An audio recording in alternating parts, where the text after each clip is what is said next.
Bem, estamos aqui na sede da BIDES,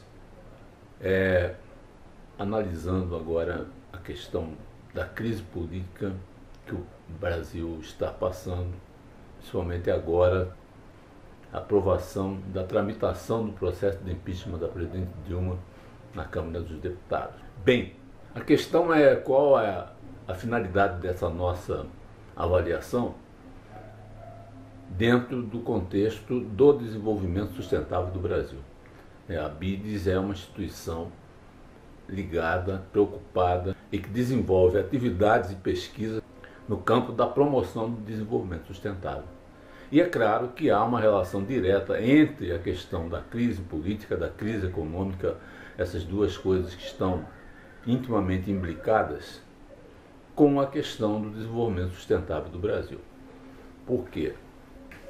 O Brasil, nós não podemos cair na armadilha da indefinição de focos e da dispersão.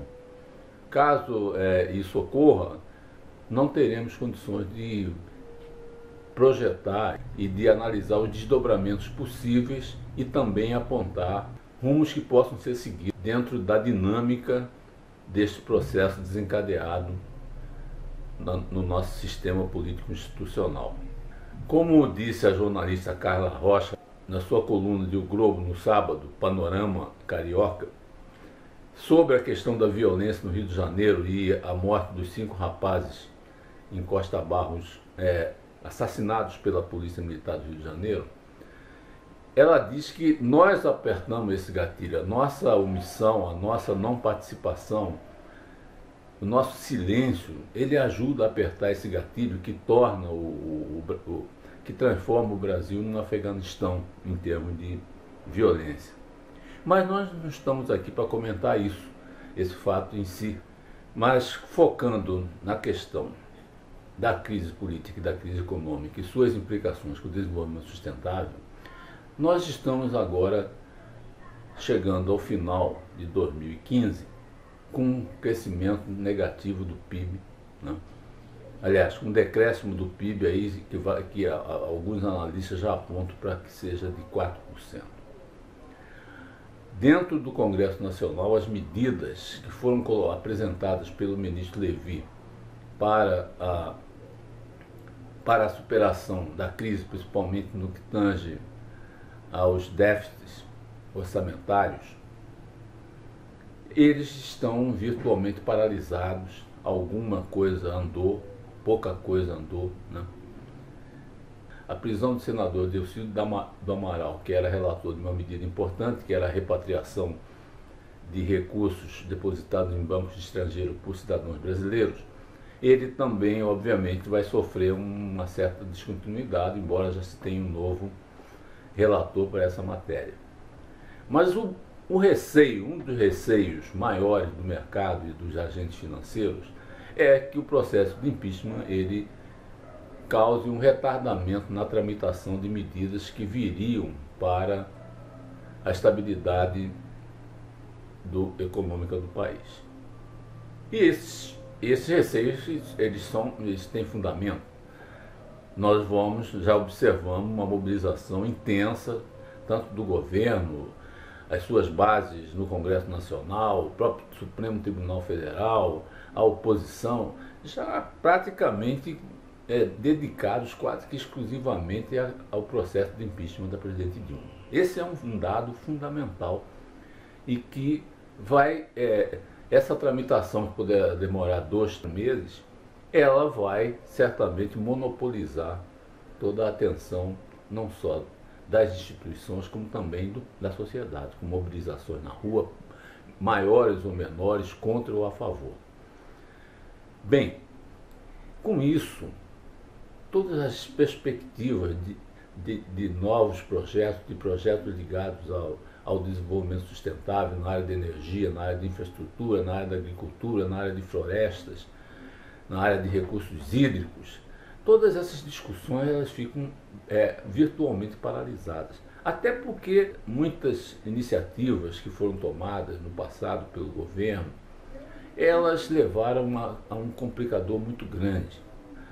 Na questão energética, o setor elétrico, por exemplo, Miriam Leitão aponta na sua coluna de O Globo que a medida provisória que promoveu, né, promoveu a redução do preço da energia elétrica acabou trazendo complicadores muito grandes, incentivou-se o consumo de energia elétrica no momento em que já tínhamos a crise dos reservatórios, e essa crise, a crise dos reservatórios acabou resultando, a partir de 2012, num aumento significativo da geração das usinas térmicas convencionais, queimando óleo diesel, óleo combustível, carvão e mesmo biomassa. Com isso, o preço dessa energia térmica é muito maior do que das hidrelétricas, criou-se um déficit muito grande na economia das empresas distribuidoras e o governo autorizou que essas empresas pegassem empréstimo no mercado e mesmo também parte desse rombo foi financiado com recursos do Tesouro e toda essa conta acaba sendo paga pelo consumidor. E isso, obviamente, onera, isso alimenta o processo inflacionário, então o equilíbrio, a sustentabilidade do setor elétrico ficou comprometida. E muitos projetos, como Belo Monte, né, está atrasado. Os chineses ganharam a licitação da linha de transmissão de 800 kVA, que é inédita no Brasil, vai ser uma nova experiência que nós não sabemos quanto tempo isso vai demorar. É uma experiência nova com os chineses operando num ambiente onde eles não estão acostumados a operar. E uma série de outros fatores contribuem para a crise no setor elétrico e energético em geral, porque também temos a crise da Petrobras, que é mais visível, isso está em todos os noticiários, né? A questão da Lava Jato, ela nasce e se aprofunda exatamente na gestão da Petrobras, seus diretores, envolvendo o mundo político e chegando até perto da própria presidente Dilma. Temos a questão recente da prisão do senador Delcy Amaral, numa tentativa de obstruir as investigações da Lava Jato na sua participação e do Banco BTG. Isso, então, reflete-se na questão da Petrobras e, recentemente, tivemos uma conversa com alguns funcionários da Petrobras sobre o complexo do Compesa, que está virtualmente paralisado. Projeto que era considerado estratégico. O primeiro questionamento que fizemos é como é que um projeto como esse, que era considerado a menina dos olhos da Petrobras e uma das soluções mais importantes para o parque de refino, ele foi concebido de uma forma equivocada e, inclusive, há dúvidas sobre a capacidade desse projeto se pagar. É um projeto que poderá ser um projeto não rentável, ou seja, um projeto inviável do ponto de vista econômico e financeiro. Há que se fazer uma análise dessa questão mais profunda e ver qual é a perspectiva de recuperação desse investimento. Mas a verdade é que tudo acabou paralisado, né? As empreiteiras suspeitas de envolvimento com a corrupção, né? E também alguns dirigentes presos de empreiteiras importantes, como a Odebrecht, como a Camargo. Agora, Andrade Gutierrez acabou de fazer um acordo, não saberemos o que sairá desse acordo, embora seja um caminho para encontrar uma saída. Mas, em todo caso, o setor energético envolvendo tanto a Petrobras como o setor elétrico vive um momento de paralisia, né? E nada indica, nós não conseguimos enxergar medidas que estejam sendo orientadas pelo Ministério de Minas e Energia, por exemplo, que certamente poderiam sinalizar uma saída. O país está parado, a recessão chegou e a questão da sustentabilidade, que poderia ser um grande motor para a nossa saída, fica também, de uma certa forma, limitada por esse quadro econômico que estamos vendo. Claro que o desdobramento do impeachment, ele será um elemento fundamental nas decisões futuras. Nós teremos então aí, após esse julgamento, um novo cenário, com Dilma ou sem Dilma, com Temer ou sem Temer, mas certamente é necessário que a gente consiga falar sobre isso, como disse a jornalista Carla Rocha. A nossa omissão, a gente se afastar desse processo, não opinar sobre isso pode levar exatamente ao que aconteceu no sistema de segurança do Rio de Janeiro. Isso poderá chegar no plano nacional a uma solução artificial, onde somente as cúpulas envolvidas, que têm seus interesses próprios, até mesmo por causa das eleições de 2016 e já se falando na eleição de 2018, né? Tudo isso acaba sendo decidido sem que a sociedade, sem que os formadores de opinião, sem que nós que estamos mais próximos da sociedade, que estamos interagindo com os segmentos mais organizados, que pensam a questão da sustentabilidade, do desenvolvimento sustentável do Brasil, ficaríamos de fora. Essas decisões seriam tomadas dentro de um círculo restrito do campo político, do campo institucional, talvez envolvendo o Poder Judiciário, mas a sociedade é afastada dessa questão. Pode levar, inclusive, a um impasse. É necessário que a sociedade se sintonize e passe a interagir. Na questão política, no Congresso Nacional, é imprevisível, né? Agora está sendo criada a comissão especial, que mais ou menos 10% dos deputados federais participarão. Há uma briga de foice, como se diz na gíria, né? para a indicação dos membros dessa comissão. E tudo vai depender, inclusive, do próprio andamento da crise econômica, se a inflação disparar, por exemplo, as pesquisas de opinião sobre a imagem do governo, da Dilma e mesmo de outras lideranças, do próprio Temer. Nós já vimos aí um ranking que foi publicado em que algumas pessoas aparecem no top desse ranking, como o Júlio Sérgio Moro, como Fernando Henrique Cardoso, na frente do Lula, que está equiparado aí com o Alckmin e com a Marina junto com o Fernando Henrique Cardoso, tudo isso já indicando movimentos na linha de qual será a solução que será adotada. A oposição, ela entra nesse jogo propondo o impeachment,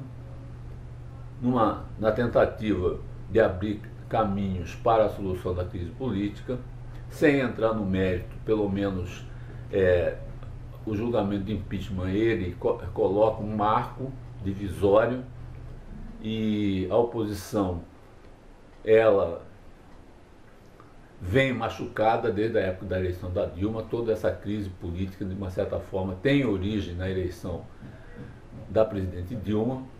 Ela chega ao poder e no seu discurso de abertura ela prega o diálogo, mas no dia seguinte ela parte para a divisão. Não conseguiu ou não quis, né, realizar esse diálogo, porque num dia ela chama o diálogo, no outro dia ela parte para o confronto. Então é muito difícil você conseguir parceiro para um diálogo no qual o diálogo já começa transverso, né? O governo se isola, a presidente Dilma cada vez mais isolada, cercada no seu palácio, troca seus assessores a todo instante, fez uma reforma ministerial que poderia ser uma reforma importante, que poderia inclusive ser um divisor de águas para que ela saísse da crise, saísse do isolamento, mas não. Atendeu a pedidos do presidente Lula, colocou pessoas que não têm o poder de convencimento no Congresso, que deveria votar as medidas de reequilíbrio fiscal. Tudo isso, então, acabou sendo uma rede, né, que leva à situação atual, na qual o governo entra num jogo perigoso, né, com risco de perder, mas com essa virtude de que pelo menos estamos enfrentando, olhando de frente para a crise política, e esse processo de impeachment poderá ser o fio condutor para uma solução que ainda, obviamente, não dá para ter previsões claras sobre o desdobramento disso. A única esperança é que depois dessa tempestade venha a bonança, né? Sabemos que na oposição também há disputas internas, né? Agora, o Geraldo Alckmin, que seria um candidato potencial do PSDB, substituindo Aécio Neves, ou disputando com Aécio essa posição, comete um grave erro em São Paulo, de uma forma infantil, resolve sem muita discussão e baseado num projeto que não tem muita sustentabilidade dentro de uma metodologia científica de credibilidade, resolve fechar mais de 200 escolas, cento e poucas escolas. Claro que isso aí, fechar a escola no Brasil, é um tabu, né? Por mais que a medida pudesse ter algum fundamento, isso tem que ser feito com muito cuidado ao longo de um processo muito bem discutido. E o Alckmin mostrou que ele não está preparado para comandar um país, que é alguém que toma uma medida desse cunho e depois ainda é obrigado a voltar atrás.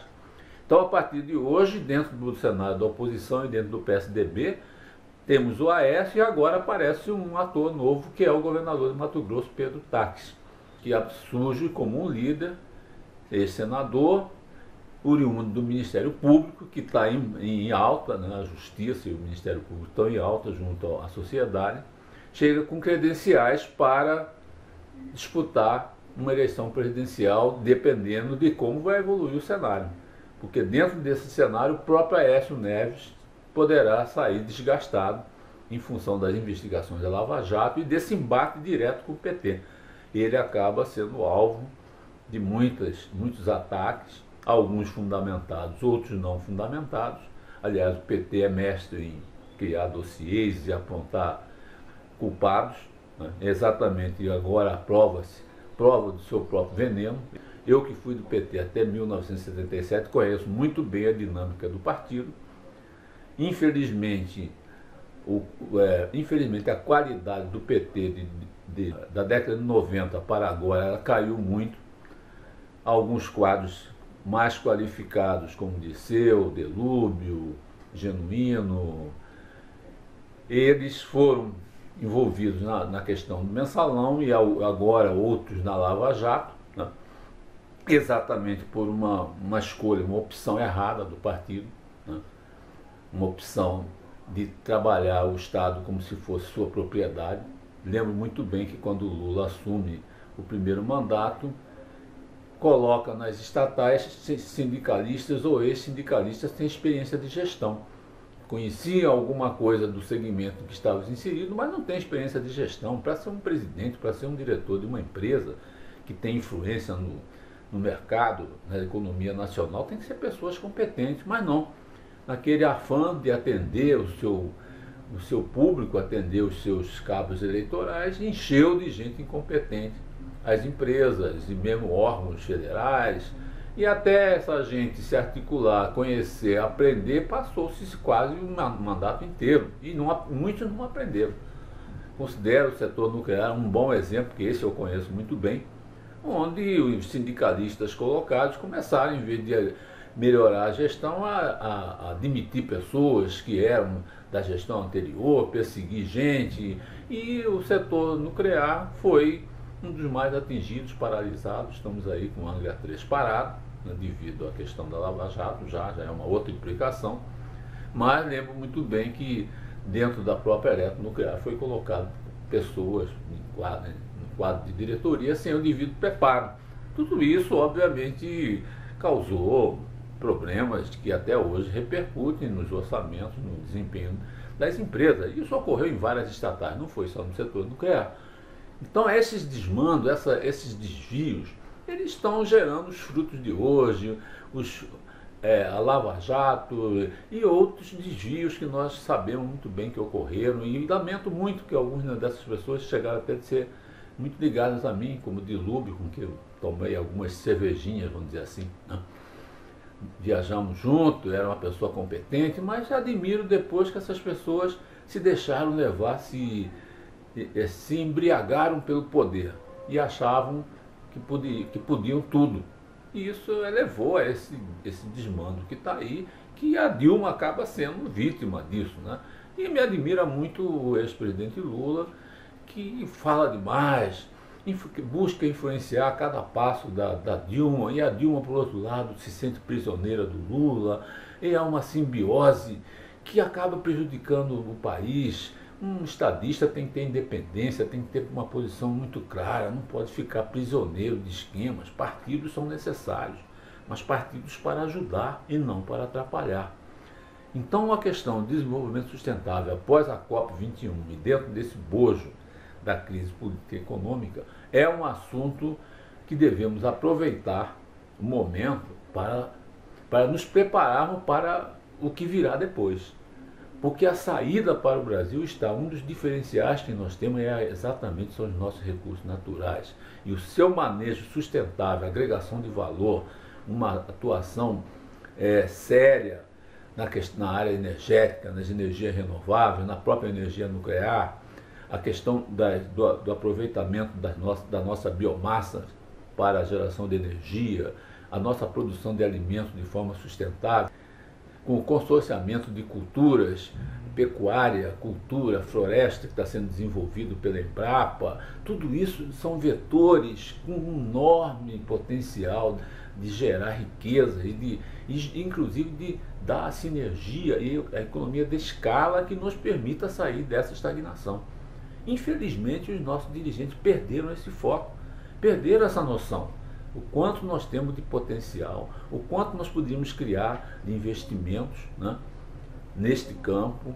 Inclusive, temos que pensar seriamente em criar um fundo, um grande fundo nacional de desenvolvimento sustentável, no qual as pessoas possam investir as suas poupanças, aumentando a taxa de investimento, que hoje está muito baixa no Brasil. Estamos aí com 16%, 17%, quando essa taxa de investimento deveria estar na casa dos 25% a 30% para dar os saltos que o Brasil precisa. Então é o momento de estarmos pensando essas novas estratégias, essa nova poupança lastreada em ativos ambientais, em ativos que possam ser oferecidos pelo BNDES e outros bancos oficiais, mesmo a economia privada, e atraindo capitais internacionais com projetos sérios e que os poupadores recebam o retorno justo, não essa enganação da caderneta de poupança da Caixa Econômica Federal, que nem paga direito os juros nominais da economia brasileira, os juros oficiais definidos pelo Banco Central. Então há um desafio, há uma perspectiva que vai depender exatamente do desdobramento desse processo de impeachment.